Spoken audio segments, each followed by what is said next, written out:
siang, rekan trader semuanya. Assalamualaikum warahmatullahi wabarakatuh. Rekan trader Indonesia, rekan trader market dimanapun berada. Seperti biasa, saya hadir lagi di acara yang sangat luar biasa ini, analisa teknikal, analisa trading harian kita dari market. Rekan trader, hari Senin sampai hari Jumat kita sudah memasuki di penghujung hari trading kita pada hari ini. Di tengah minggu ini banyak sekali informasi-informasi, berita-berita fundamental yang dari hari Senin sampai hari Jumat. Kemarin ada FOMC, kemarin FOMC, terus kemarin juga ada informasi dari Swiss di mana membuat pergerakan dolar turun ya, Euro USD naik. Nah, ada klaim pengangguran kemarin. Semuanya itu dalam satu runtutan di mana sangat mempengaruhi pergerakan pasar ke depan ya. Dan hari ini rekan trader semuanya, saya kembali lagi ke hadapan rekan trader semuanya untuk membawakan sedikit analisa harian kita pada hari ini.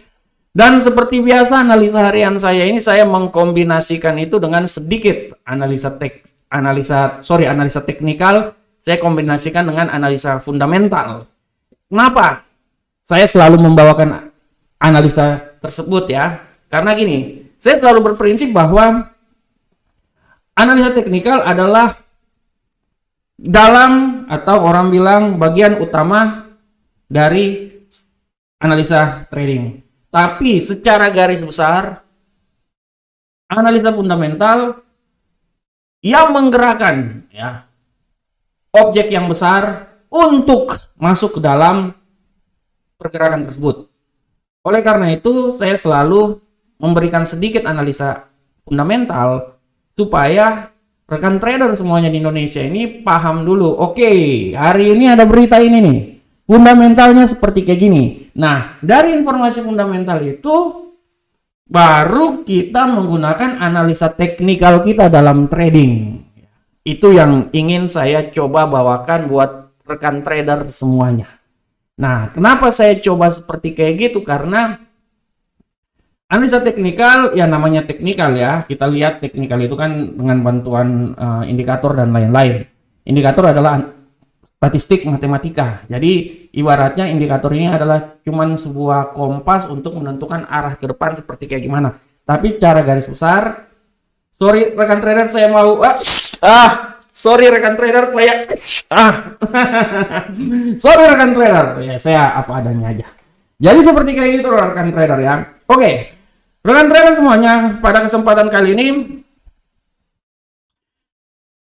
tema kita hari ini saya akan membahas tentang, sabar saya lihat dulu tema kita. Waduh, saya udah berapa menit ini jalan. Lupa saya. Tema kita pada hari ini saya akan menjelaskan tentang sedikit pergerakan Euro USD menjelang rilis indeks manajer pembelian PMI pada hari ini.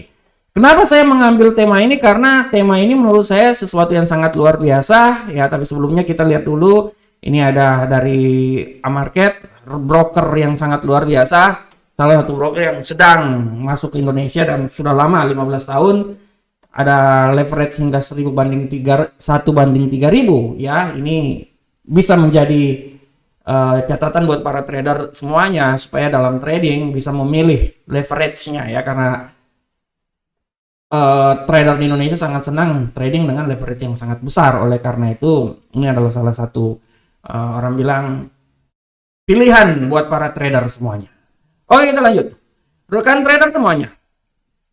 Kenapa saya bilang itu? Karena nanti pada pukul 2:30 sore waktu Indonesia bagian Barat, 1 jam lagi ya, 1 jam 15 menit lagi, ini akan ada informasi tentang indeks manajer pembelian PMI manufaktur Jerman, di mana sebelumnya 49 dan diperkirakan sebesar 48.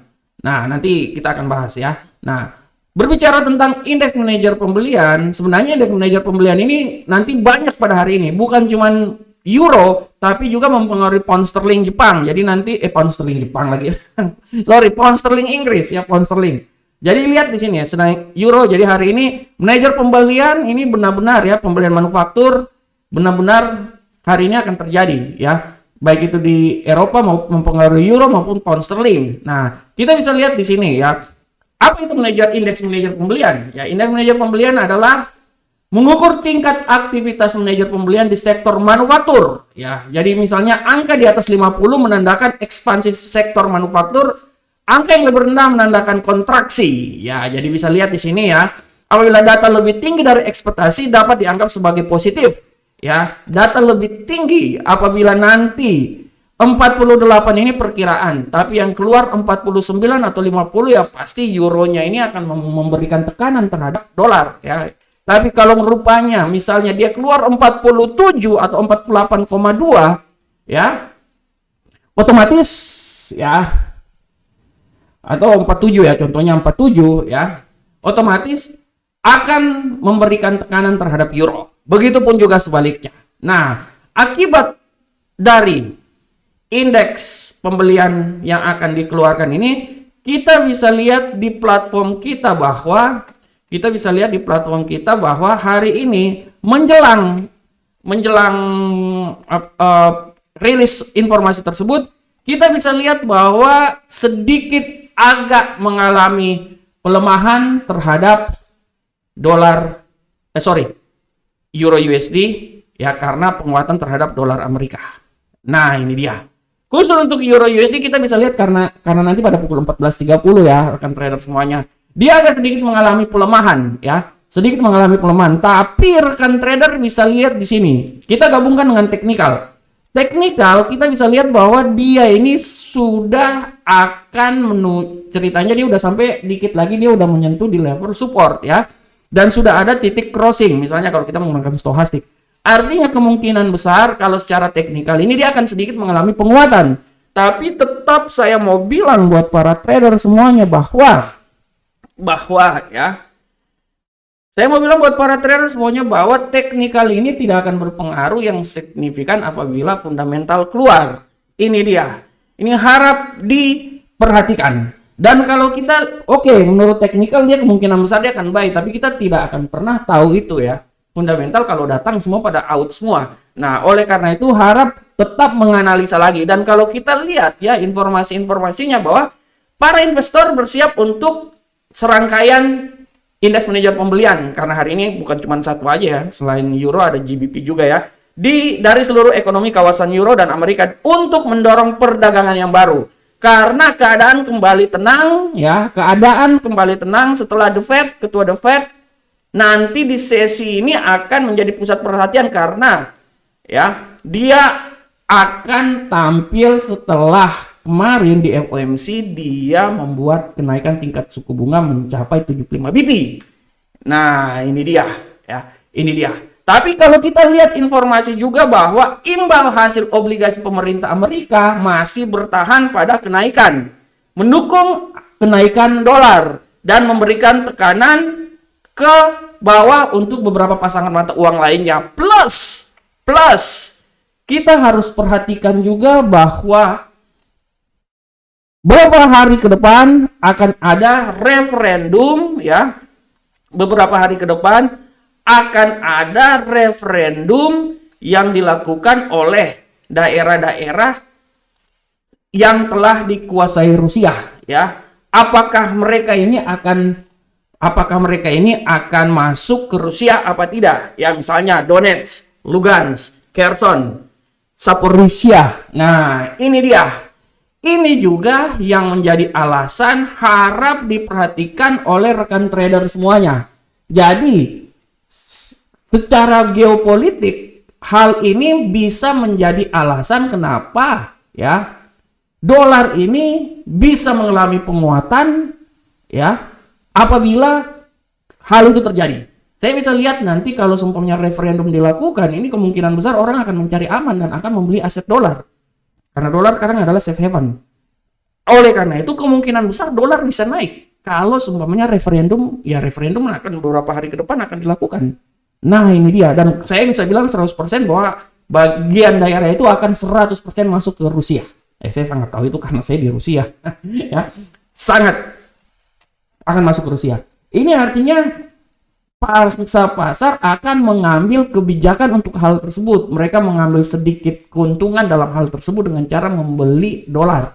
Jadi kemungkinan besar dolar ini tidak tertutup kemungkinan akan bisa naik. Tapi menjelang IMP ini, indeks manajer pembelian, kita bisa lihat bahwa ada sedikit penurunan terhadap Euro USD. Dolar semakin kuat ya, tinggi. Nah, walaupun secara teknikal dia akan buy, bullish ya, karena dia di level terbawah. Tapi tetap memperhatikan hal tersebut.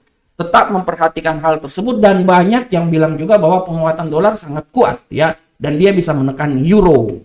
Oleh karena itu, bukan cuma euro, pound sterling pun juga ya, karena nanti setelah ini akan ada ya. Oleh karena itu, trader tetap saya memberikan masukan untuk trader melihat lagi, dan menganalisa lagi apa yang akan terjadi sebelum maupun sesudah. Karena ini pergerakannya ini akan panjang. Setelah Euro USD, IMP-nya disambung lagi dengan GBP. Ya, ini akan sepanjang terus sampai terakhir. Oleh karena itu, kalau kita lihat tendensi ke depan, sedikit punya kemungkinan bahwa masih bisa terjadi penurunan terhadap pasangan Euro USD dengan adanya kenaikan dolar. Ya, masih bisa. Tapi tetap trader menganalisa lagi ya. Oke rekan trader semuanya, kita tinggalkan tema kita pada hari ini. Kita akan coba masuk ke analisa teknikal kita. Bagaimana analisa teknikal kita pada hari ini rekan trader? Untuk analisa teknikal kita pada hari ini, saya seperti biasa akan masuk dari indeks dolar Amerika. Bagaimanakah pergerakan indeks dolar Amerika pada saat ini rekan trader? Untuk indeks dolar Amerika sudah sangat jelas bahwa indeks dolar Amerika pada hari ini kecenderungan dia lebih banyak ke bullish ya, dan kita bisa lihat ya, untuk hari ini lebih banyak ke bullish, dan kita bisa lihat di sini bahwa bagaimanakah pergerakannya ke depan. Kalau menurut analisa saya, oke. Kalau memang dia kecenderungan ke bullish, saya bisa bilang bahwa dia masih bisa akan naik sampai di level paling tertinggi di sini. 111.310. Tapi harap diperhatikan, dikit lagi akan ada berita. Kalau terjadi kemungkinan penurunan, saya bisa bilang bahwa penurunan dia itu bisa sampai di daerah 110.909. Oleh karena itu saya berestimasi bahwa untuk indeks dolar Amerika, dia akan bergerak antara 110.909 sampai 111.310. Selanjutnya rekan trader, kita masuk ke Euro USD. Bagaimanakah arah pergerakan dari Euro USD rekan trader semuanya? Untuk Euro USD rekan trader ya, pergerakan dari Euro USD kita sudah sangat jelas lihat di sini bahwa Euro USD pergerakannya dia wait and see, melihat arah pergerakan indeks dolar, walaupun ke depan ini kita akan sangat lihat ya faktor yang menentukan, karena untuk minggu depan udah akan ada referendum dan lain-lain. Kita akan lihat arahnya, dan kecenderungan hari ini lebih banyak ke bearish. Kita akan lihat bagaimanakah arah pergerakan dari Euro USD pada hari ini. Rekan trader semuanya, kalau kita lihat arah pergerakan Euro USD kali ini, kita jangan berbicara bahwa Euro USD ini akan turun sampai ke 0.97954. Bisa saja terjadi, tapi kita perhatikan juga bahwa dikit lagi akan news ya, dan kemungkinan dia itu juga bisa naik sampai di level tertinggi di sini. Nah, oleh karena itu saya memberikan sebuah masukan bahwa sebenarnya pergerakan dia itu akan bergerak cuma di seputaran sini aja sebenarnya. Nah, ini dia ya. Kalau dia sempurna turun, menurut saya turun dia itu sebenarnya dia akan turun minimal sampai di daerah sini ya, 0.98031, tapi yang paling tertinggi itu di 0.97954. Tapi harap diperhatikan, setelah ini akan terjadi news yang berlaku, tidak tertutup kemungkinan dia akan sampai di 0.98401 ya. Harap diperhatikan oleh rekan trader semuanya. Oke rekan trader, kita sekarang masuk ke pound sterling USD ya, pound sterling uncle sam dolar. Kita lihat bagaimanakah arah pergerakan pound sterling. Rekan trader semuanya, arah pergerakan pound sterling sudah sangat jelas. Kita lihat di sini bahwa pound sterling seperti mata uang lainnya, dengan kenaikan indeks dolar Amerika membuat pound sterling lebih banyak ke bearish, dengan tendensi harian dari 1.12178 sampai 1.12754. Kita bisa lihat di sini bahwa arah pergerakan dari pound sterling ini, kalau saya lihat di sini ya, Betul, kalau terjadi penurunan dia akan mencoba sampai di sini ya, sampai di level paling rendah di 1.11843, tapi menurut saya level yang paling terendah adalah 1.12072 dan siap-siap apabila terjadi kenaikan yang paling tertinggi menurut saya di seputaran 1.12629. Oleh karena itu, rekan trader semuanya, pergerakan dia itu cuma daerah sekitar sini aja sebenarnya ya. Dari kalau saya bilangnya sih pergerakan dia cuma daerah sini aja nih. 1.12089 sampai 1.12629 ya. Oke rekan trader, kita sekarang masuk ke gold. Bagaimana ke arah pergerakan gold pada hari ini? Untuk gold hari ini rekan trader bisa lihat bahwa untuk gold, arah pergerakan gold hari ini kita bisa lihat bahwa gold hari ini kecenderungan dia mengambil posisi aman, di mana selama beberapa hari ini pergerakan gold stagnan dalam minggu ini ya. Kalau kita lihat pergerakan gold dalam minggu ini lebih banyak stagnan ya. Sideways luar biasa, dia wait and see, dan kecenderungan minggu hari ini pun juga dia lebih banyak ke bullish. Kita akan lihat bagaimana ke arah pergerakan dia. Nah, ini dia. Kalau dari sisi teknikal ya, kita bisa lihat bahwa gold ini menurut saya kalau menurut saya ya, untuk sampai 161 ini menurut saya wow, luar biasa. Tinggi sekali. Tapi menurut saya dia bisa mencapai di daerah 1677 ya. Harap diperhatikan bahwa ini masih bisa mengalami kenaikan, dan kenaikan pertama itu sampai di 1677.98 masih bisa dicapai ya. Walaupun secara teknikal 1675 ini oke pasti, dan dia akan mencapai di 1677. Kalau ada sesuatu yang sangat luar biasa 1680 ya. Saya beberapa hari yang lalu di salah satu video saya bilang 1680 akhirnya tercapai kan.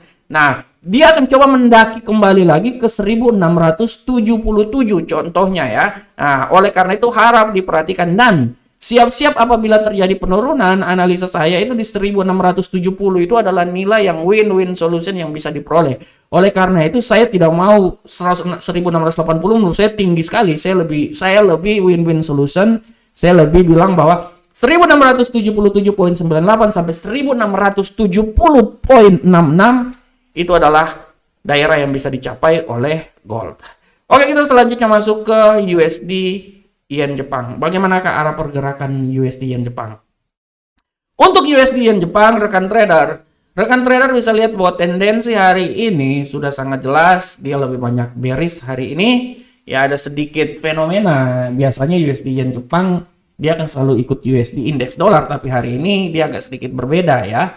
Ada tendensi yang sangat luar biasa, di mana kekuatan dari yen Jepang juga yang sangat kuat sehingga dia bisa menekan USD. Nah, oleh karena itu agak sedikit mengalami bearish pada hari ini. Dan kita bisa lihat di sini ya, rekan trader, apabila harap diperhatikan ya. Kalau saya bilang ya, kalau menurut saya, ini pasangan mata uang ini dia akan bergerak itu kalau menurut saya dia itu paling maksimal itu menurut saya itu dia sampai di daerah sini 142.387, dan harap diperhatikan apabila terjadi penurunan dia itu sampai di 141.773. Oleh karena itu saya bisa mengambil sedikit prediksi bahwa pergerakan dia itu tidak jauh, dia cuma di seputaran sini aja. 141.773 sampai 142.387 itu adalah pergerakan dari USD Yen Jepang. Oke rekan trader semuanya, demikianlah ya rekan trader analisa trading harian kita pada hari ini. Saya berharap semoga apa yang saya berikan ini bisa sedikit memberikan masukan terhadap trading yang akan dilakukan oleh rekan trader semua di Indonesia. Akhir kata saya mengucapkan assalamualaikum warahmatullahi wabarakatuh. Selamat menikmati hari Jumat yang sangat barokah ini, dan selamat menyongsong hari weekend yang sangat luar biasa. Kesuksesan saya selalu berharap untuk rekan trader semuanya. Sampai ketemu kita di pertemuan berikutnya. Salam profit Indonesia.